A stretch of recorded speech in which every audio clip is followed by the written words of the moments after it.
So last week we began work on a set of 4 chairs that were selected by my neighbors. In that video we repaired, cleaned, sanded, and began painting the 4 chairs. Let's begin this video where we left off last week. And first I need to clean up my workspace. I don't know about you, but I can't work in a mess.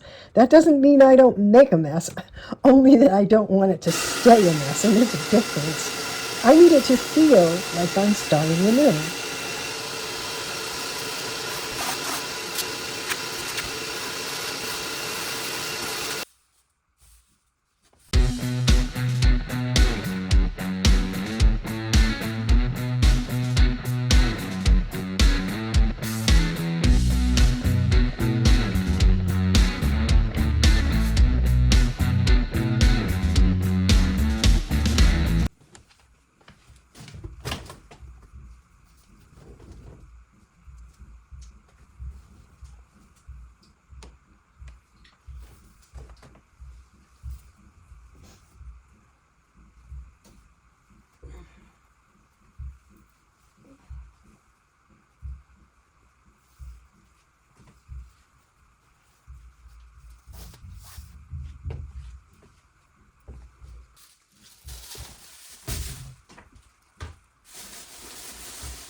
Oh good, it's folded in half.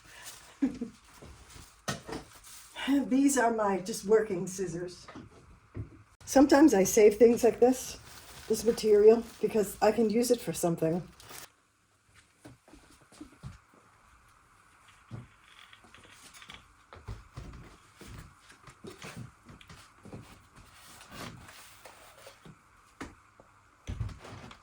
So these chairs have been drying for a couple of days, and I'm going to take that opportunity to turn them upside down and do any last minute touch-ups underneath before I start my clear coating. And I can see here where I had covered them with tape. So yeah, let me show you that.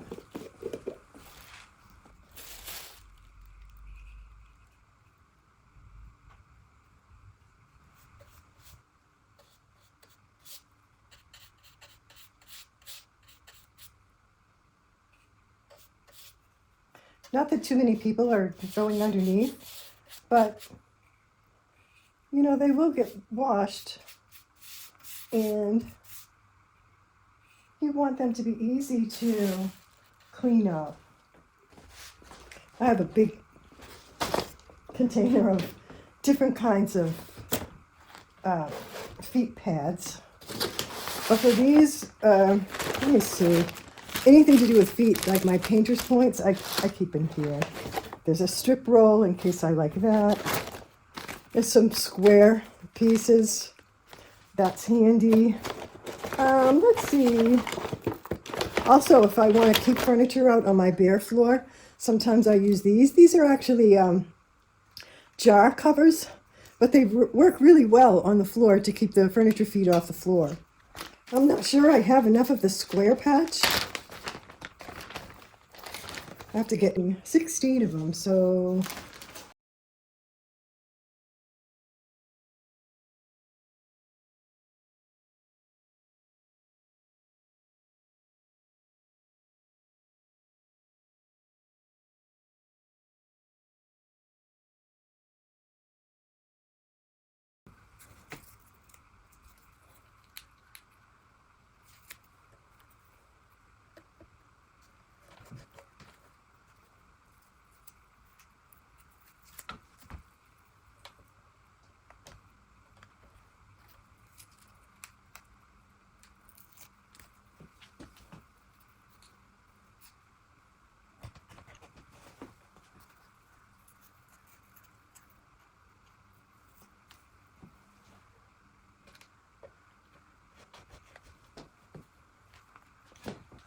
I accidentally popped one of these off when I was working on it outside the day that I got stung by the bees, and I couldn't find the little dowel head, so I had to buy some new ones.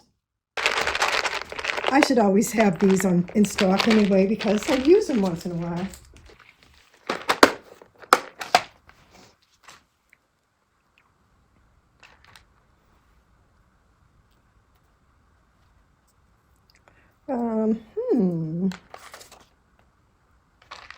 Might be this kind of doll.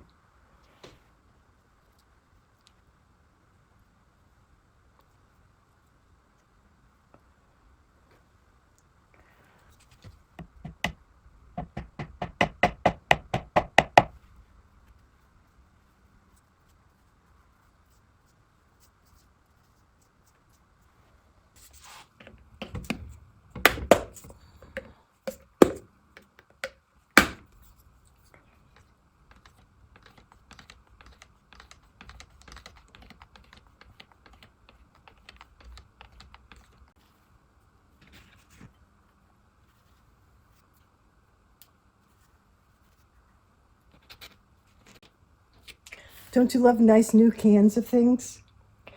So to keep that clean, I am going to try to create a little spout here for it. The trick with this is to have a nice dry can and to have everything stick along this rim. And you do take that off afterwards. You don't leave it on there, obviously, but maybe not so obviously. So I want to stick that down really hard. Sometimes it works, sometimes it doesn't. Hit or miss. It depends on how much stickiness there is on that tape. And truth be told, you'd probably be better with a stickier tape rather than the sensitive tape.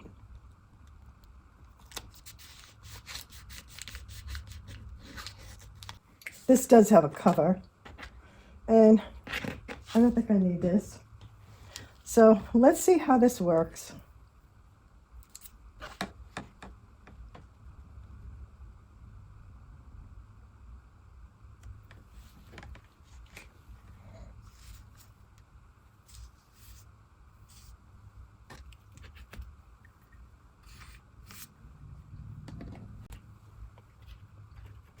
And I am going to keep it covered, but just kind of lightly. I'm going to move it out of my way so I don't spill it. Now the reason I have this first is because what I'm going to do is I'm going to do all of the natural or stained wood first, because when I do the chair itself, I'm going to add a little bit of blue paint into it because I like doing that with my clear coat finishes.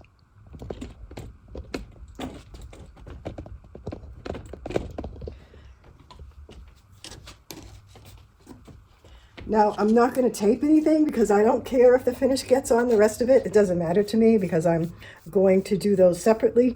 But my main thing is I don't want the blue to get onto the wood. So first I will stain this wood and then I'll tape the wood off and do my tinted clear coat on the blue surface.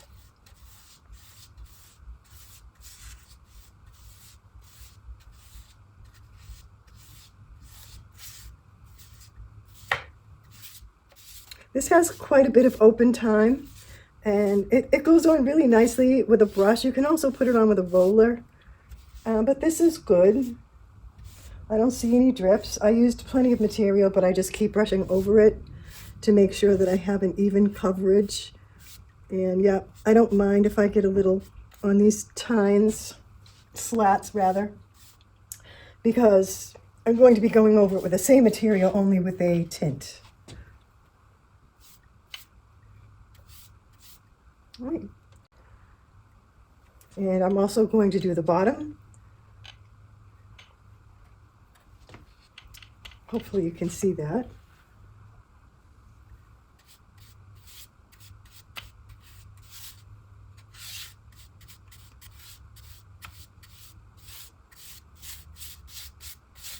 Now this is the first chair that I touched up, so hopefully if there's any wet spots that they're pretty much dry right now, because I did paint a couple of things underneath. Okay, and I'm going to keep going like that, and I'll catch up with you after.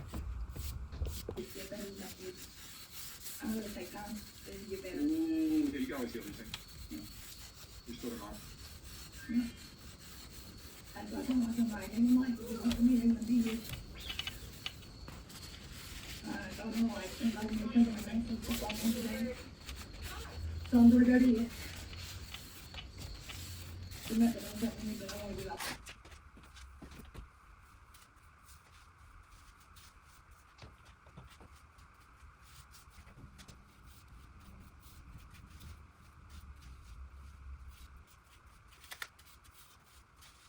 And I did a total of 4 coats altogether.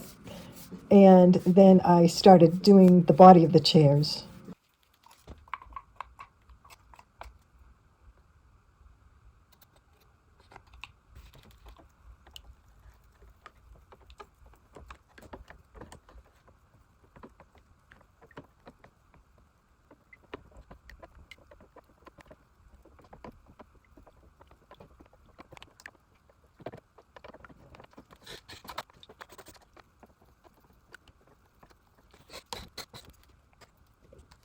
Now this is where I want to take care and not get any of the blue onto the stained wood.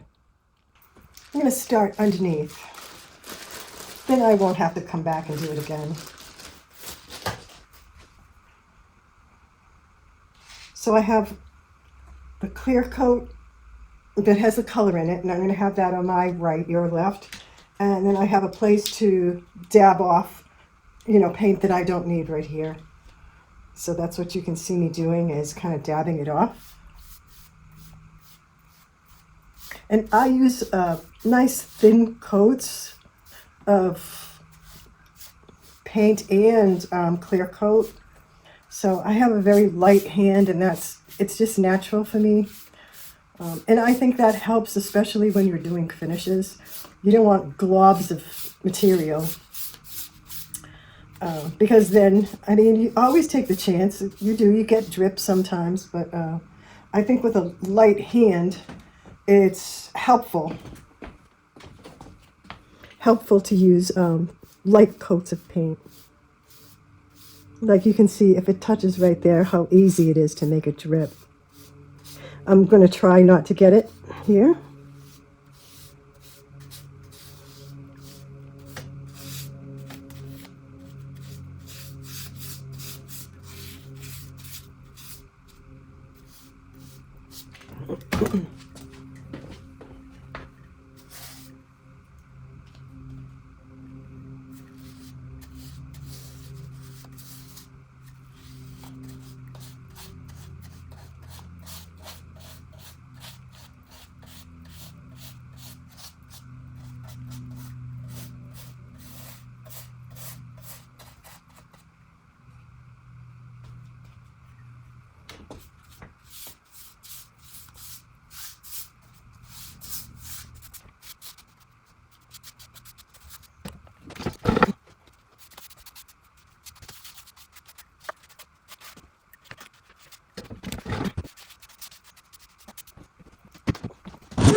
It's just better to use the light to make sure that you don't have any missing areas.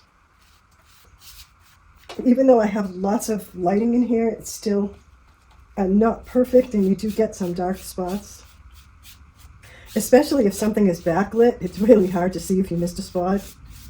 So I just carry around my little shop light just to make sure.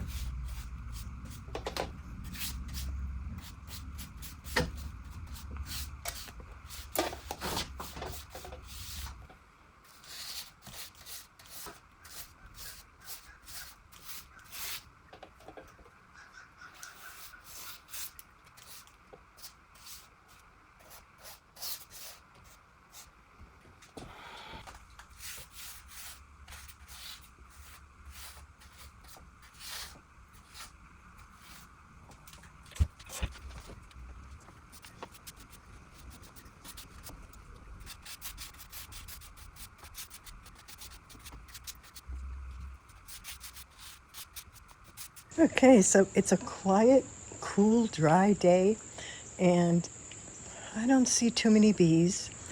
So what I'm going to do is I'm going to go over these with a 4-aught steel wool, wipe them down, bring them out, and give them a spray of acrylic now that I have my tinted acrylic on. So let's do that.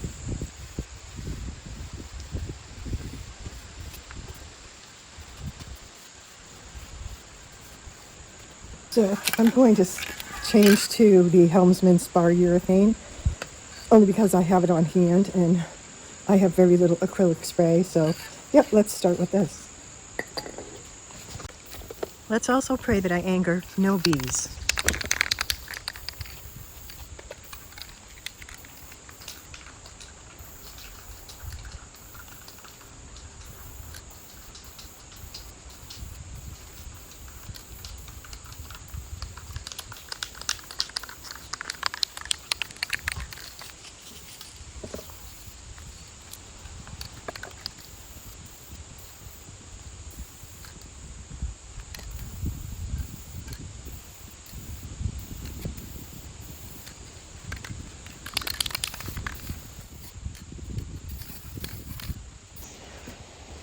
So the exact measurement for the seat would be the same from front to back and then a little deeper than it is wide. But when I look at these original chair pads, so I don't know if you can see, but it's narrower up by the seat of the back of the chair. I think that's cute, but I think it led to breakdown on the edges because the edges stuck out too far. So I'm going to change the design a little bit, and I'm going to use the same width from front to back, and hopefully that will protect the seat from breaking down on the edges.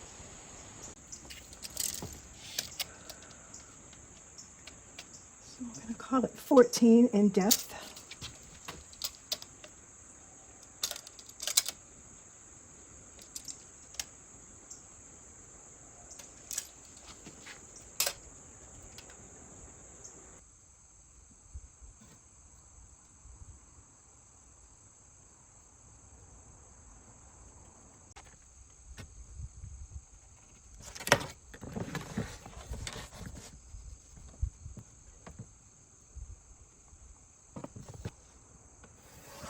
I'm nervous with the bees. Nope. That's a little.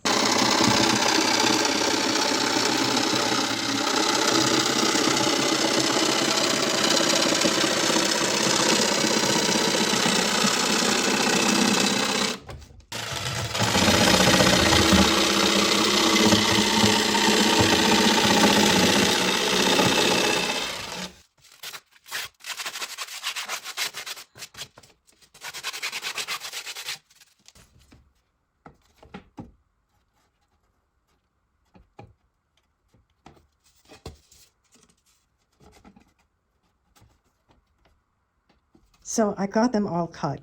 They're not perfect. Nothing's perfect that I do. This lighter color will be for the bottom. It has a slippery finish. This has a rougher finish. It's not rough, but it's a rougher finish. And my thought is the silky finish should go underneath because my clients have a kitty, and it's a young kitty. It's about a year old, and it still has plenty of energy. And so my thought is to give it a slippery finish so his claws won't be satisfying to dig in here. It's not that he can't dig into it. He could. But if usually when I do the underneath of a pad of an embroidery bottom, chair bottom, I use another liner underneath, and I love the way that looks. But my thought is if I put a liner, it's going to be very, very tempting for a kitty to actually hang off that. So I'm not going to do it. So I'm using this, and I'm going to clear coat it on the bottom just to even make it a little bit smoother, because I just want to, I want to avoid the temptation of the kitty grabbing onto it. It's likely he's going to grab onto the top anyway, but you know, that's just the way kitties are, so we deal with it then. And yeah, so that's my thought process. Okay, I'm going to use the one that I already cut as a pattern. And yep, it's slightly oversized. And so, yeah.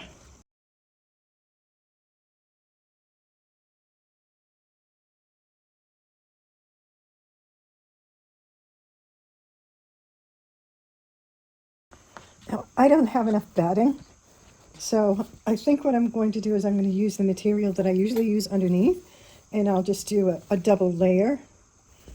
And I think that will work, and I'm going to go get my upholstery scissors. I'm going to use my edging sander with this is actually a 60 grit on here, sanding pad. So I'm just going to take off the two front corners. Okay.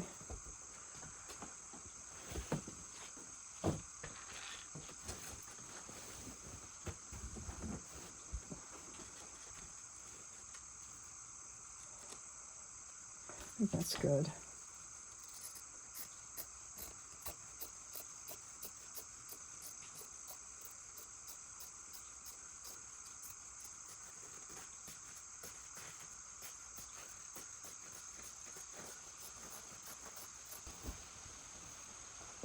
I'm going to use this as my template.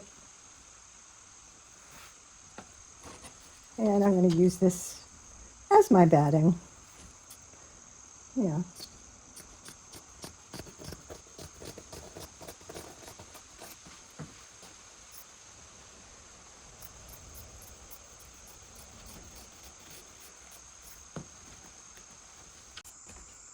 Okay.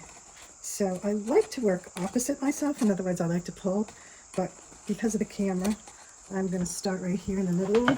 And I did put some short staples in, the shortest ones that I have. So hopefully, it's going to be okay.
But I wonder if I did that right.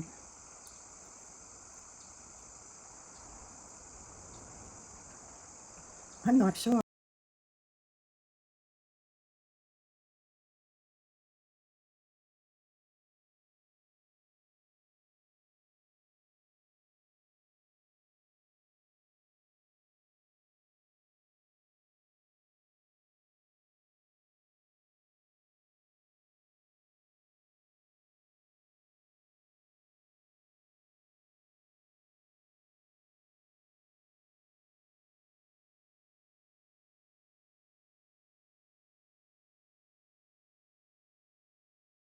Do I save scraps? I actually do.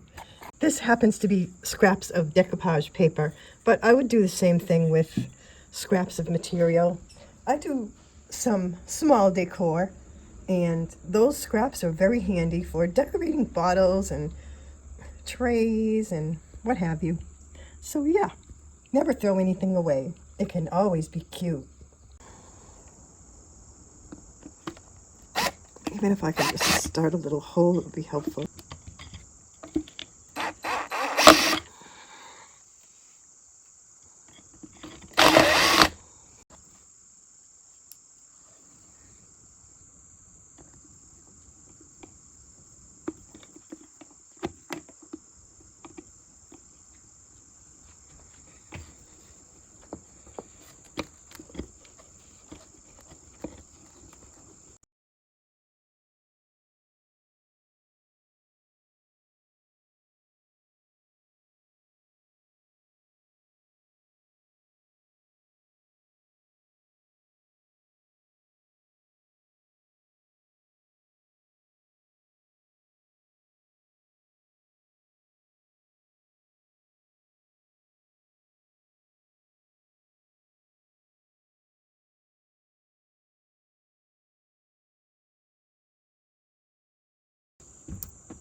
I had to reset the time because I left it overnight. But when I looked at it in the afternoon, as I was leaving and forgot to turn it off, it was set 12 hours. Now, I hope the end of the video makes sense to you. If it doesn't, watch the first video, part 1, and watch the very beginning. It's kind of a fairy tale. So, again, take care. Thanks for watching.